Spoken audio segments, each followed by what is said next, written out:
Yes. Fine, I'll go into more detail, but I'm liable to alliterate, so fair warning.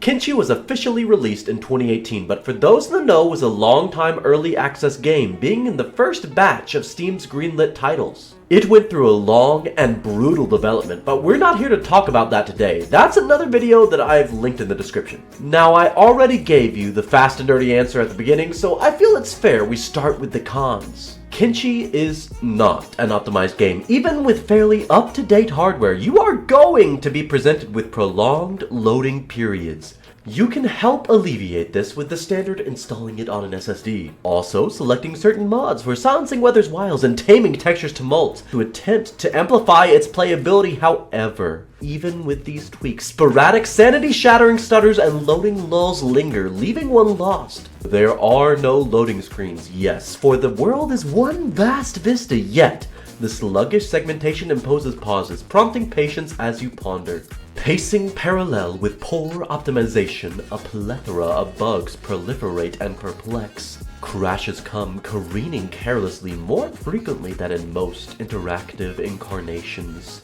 It's not as nightmarish as its beta beginnings, but it's judicious to frequently save to safeguard your progress.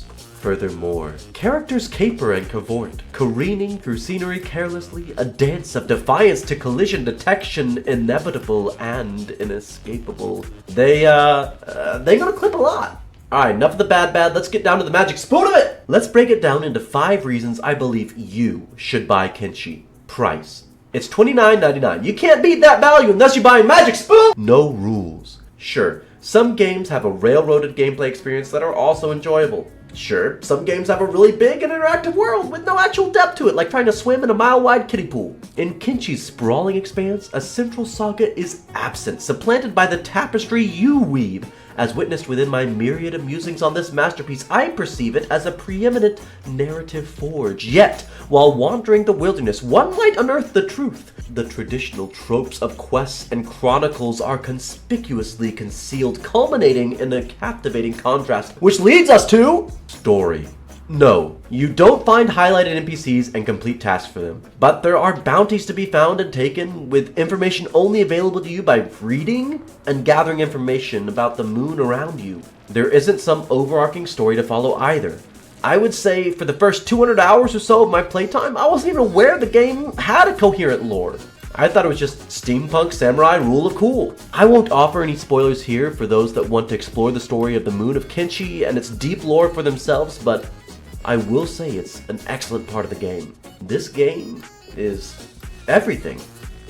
One thing I didn't understand at first was what this game even is. Is it an RPG, squad-based strategy game, economic sim, city sim? And that's because, yes, you really have your own choice of how you want to exist in the world.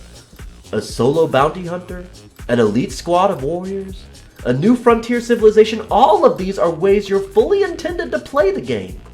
Beep. Beep! Okay, now buy the game, subscribe.